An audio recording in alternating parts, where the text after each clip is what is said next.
Hi everyone, welcome to another issue of the Ship It Show. I'm here with Alex Wilhelm from Validated, star of a previous issue of Shark Tank. So. We're going to be talking about how you took an application that was on, I think, Heroku toolchain, and within a very short period of time, got it into a fully continuous integration, continuous delivery, AWS-based environment.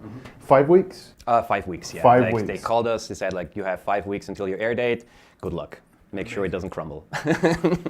So we'll talk a little bit about that, talk a little bit about some of the challenges and how you thought about that and overcame them. But why don't you start off with just what is Validated, who are you, what do you do? Welcome to the show. Definitely, thank you. So what is Validated? We make it possible for brick and mortar stores to pay for your transportation. So you can see it as kind of like an e-commerce conditional shipping, like spend at least X to get Y. But we tied it into transportation options as a reward. So you go to your favorite retail store, spend $50, you get 5 back into our application or platform. Go to your favorite bar, have a drink there, suddenly have another $5, and now the 10 that you accumulated, you can push into, let's say, a Lyft credit, public transportation, or use for parking. So it's a direct, thank you. It's like a direct loyalty system. So I get free transportation the more for consumption, yeah, exactly. Can I get it on the way there, or just so right now it's basically mid-cycle. So once you arrive there and spend some money, but it's yours to keep. So it's not, it expires within a day. Okay. It's your balance. So next time if you get too much and you can get over-validated, you can use it the next day to go to the shop or go to work or do whatever you want to do. And it's validated.co? Exactly, validated.co. Yeah. Amazing. So you have this amazing story, which is, you had an application, you were early on in the development, and then you got a call from Shark Tank. And tell us a little bit about that. So we're going through the Techstars Seattle 2016 program when Shark Tank reached out and said, hey, what you're doing is interesting. The transportation aspect is really something we want to highlight. Would you be willing to go on Shark Tank? And we're like, yeah, free publicity, sure. We'll do that. And then a couple of months later, we actually did the shooting. And then they tell you, well, you might get aired or not. You have about a time frame of September this year until June next year. We'll let you know when the time comes. And the time didn't come for some time. And the next year in March, we get a call and it says, congratulations, you're going to get aired. This is your air date. You have 5 weeks. Make the best out of it. And I'm like, okay, thank you. Was that the proverbial oh shit moment? Oh yeah, 100%. 100%. It's I'm the CTO and the sole developer and the sole proprietor of my infrastructure. So I'm kind of so this is going to be interesting. How are we going to scale something that's an early stage startup that completely changed within pretty much 8 months since we aired, and make it scalable to withstand the waves of people that are going to come in. And how much traffic was it getting before?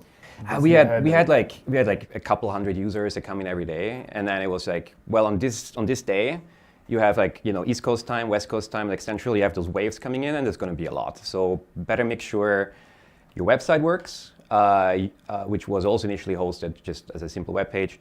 Your backend works, and also all your apps work. And then for us, since we are a marketplace, a platform for merchants and users, make sure that it's properly communicated, that merchants can sign up. So it was a lot of development and fine-tuning we had to do while actually scaling up the infrastructure and deploying it and creating it and testing it. So most sane people, and I've known you for a little bit now, and I understand that you're a little bit to the right side of sane. Just a little bit, yeah. Would have said, what we'll do is we'll take the application we have, we'll stop development, and we'll just focus on trying to cache the hell out of every layer of this. Exactly. You decided, nope, we're gonna can Heroku, we're gonna continue product development, and we're gonna go to an entirely new platform, AWS, and we're gonna adopt CI and CD, and that's how we're gonna solve that challenge. Yeah, because as we all know, Heroku is great. It's really convenient, but it costs a lot of money, and also the performance is definitely less. Or it was at the time less than something I can deploy on AWS. So going through Accelerators, we have AWS credits. So sure, let's just move everything over quickly. And then while moving it over, let's make sure that all the finer points that we neglected over the months were not that difficult, not that important at the time to have everything perfectly working, but now capture as much of the pie as possible. So so the whole kind of odyssey began with not knowing. With 5 weeks, you were 5 weeks, yeah. And we had, at that time, we still had an iOS app and an Android app. So it's not only do you have to update the infrastructure, the backend, but also update the mobile applications and make sure everything works there as well. And Apple has of course, the notorious approval cycle. Yeah. So what during that time, what was the kind of the balance on resources dedicated to infrastructure and DevOps and CI/CD, and then resources dedicated to product development, and how did you think about that balance? So initially it's like I looked at, well, we have 5 weeks. So what's realistic to move the infrastructure over? And I did some research and I found miraculously a tool, it's called Conbox, which kind of from the initial get-go I saw well, that should enable me to migrate everything over within a week and a half to 2 if everything goes well and I don't sleep. And then we had a product roadmap set for the next couple of months. So just looking at that and say where are we right now? What are really the rough spots? Let's just make sure all those rough spots are gone. And then we had to make sure, since we never really stress tested it under those circumstances, I need another week at the end when everything is done that I can actually find hopefully a tool that will enable me to replicate a real stress test, scenario like Shark Tank. And so that was the initial breakdown. So okay, 2 weeks here, then probably another 2 weeks or so for product development, and then 1 week for testing. That's a very compressed cycle. That's really compressed, yeah. So how is that experience informed how you think about shipping now? I mean, it must have changed how you evaluate whether something is good enough to ship and how you optimize post launch. How do you think about that now? No, definitely. So as an engineer, and all engineers, we always want to ship kind of the perfect product. It's always too early, because we when you work so close with a project or a product and code, you just see everything that's wrong with it. You don't see what's actually good with it. And there has to come a point where you really take a step back and be honest, well, this is good enough. There are certain points we need to make sure it looks better, but it will work okay. And that's the point where you have to push it out, because anything that comes afterwards, if really bugs come up, don't ship code that breaks, but ship code that works, that's good enough. If the infrastructure is not 100% optimized, that's fine. The real world learnings will inform how we'll optimize the infrastructure in the long run. And it is a balance that you learn, I think, when you're going through early stage startups, because you just don't have any resources. I don't have a DevOps guy. I don't have 5 developers that will work on 2 work on apps and 1 on the back end and 1 on the front end. We have mock-ups, and then we see what the customers tell us, and then how we can inform scale it. So this must have become a metaphor for your product decisions now. I imagine you sitting here when you're making product decisions with the current product, your brain thinks back to the Shark Tank moment. How has it influenced your decision-making process today for how you prioritize products? Definitely, or product features? Yeah, it's we as a team now, we really try to cut out too many assumptions. That's the death of everything, is assuming in what direction it will, in the long run, assuming what direction it will go.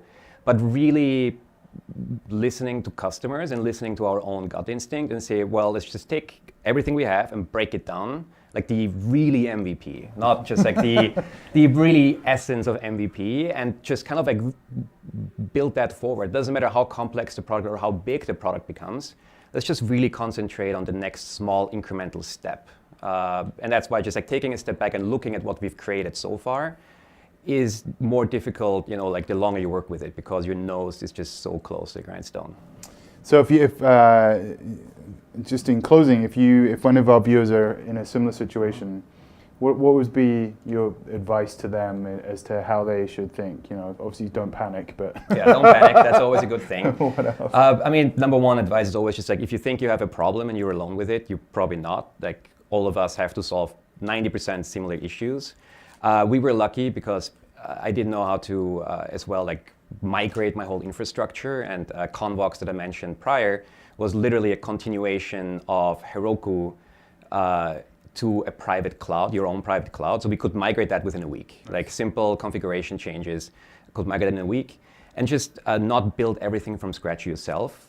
Go out and look for the tools that will help. And we actually wrote a blog post about how we stress test our infrastructure as well.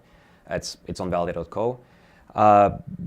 Yeah, and focus on the good enough, right? When how you evaluate when good is good enough? I think that was it. I think it's like when you come to a standstill with your like a show off with your product manager, or like your product designer, then that's when it's good enough. when you like roll dice and say like, okay, I'll give you one more feature, but something else has to give, and it's kind of like the back and forth where you trust your team as well. Yeah. And once you work enough with a team, then you definitely know like, okay, so we're there. Like I know the tendency is to go a little bit further, but if we pull back now, then we're exactly where we have to be. Amazing. Well, thank you very much for coming on the show. Thank you for having me. Definitely. Thank you.